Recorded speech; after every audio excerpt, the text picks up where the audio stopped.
chers compatriotes, chers amis, bienvenue à la troisième capsule de notre série Catéchèse politique qui sera consacrée aujourd'hui à la notion de justice sociale qui est étroitement liée à la notion de bien commun que nous avons abordée dans la seconde capsule. Alors, c'est quoi la justice sociale? La justice sociale est la distribution équitable du bien commun.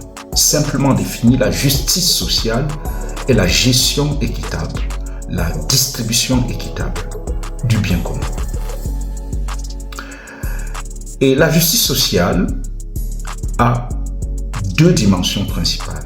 Il y a la dimension contributive et la dimension distributive.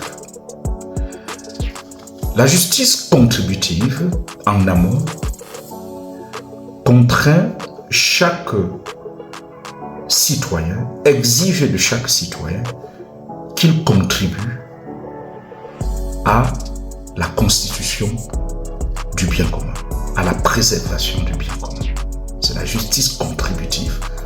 Par exemple, en travaillant et en payant ses impôts et ses taxes. C'est la dimension contributive de la justice sociale. Il faut contribuer au bien commun. Et en aval, nous avons la justice distributive. Une fois que nous avons tous contribué au bien commun, nous pouvons prétendre à jouir équitablement de ce bien commun.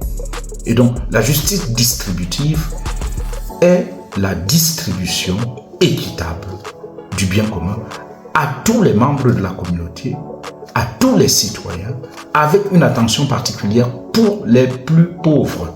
C'est ce que l'Église appelle l'option préférentielle pour les plus pauvres. Donc, vous voyez donc que la justice sociale est un pilier de la bonne gouvernance parce qu'elle participe, elle contribue au vivre ensemble. Une société où les citoyens ont le sentiment que le bien commun est équitablement distribué,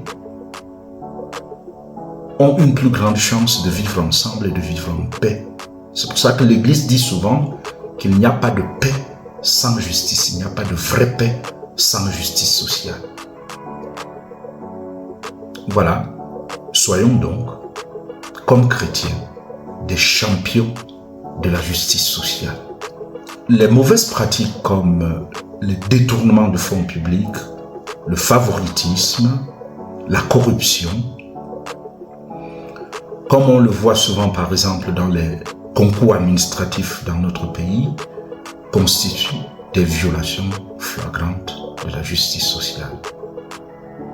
Et chaque chrétien, et tout bon chrétien, tout bon politicien chrétien doit les éviter. La prochaine capsule sera consacrée à la participation politique du chrétien.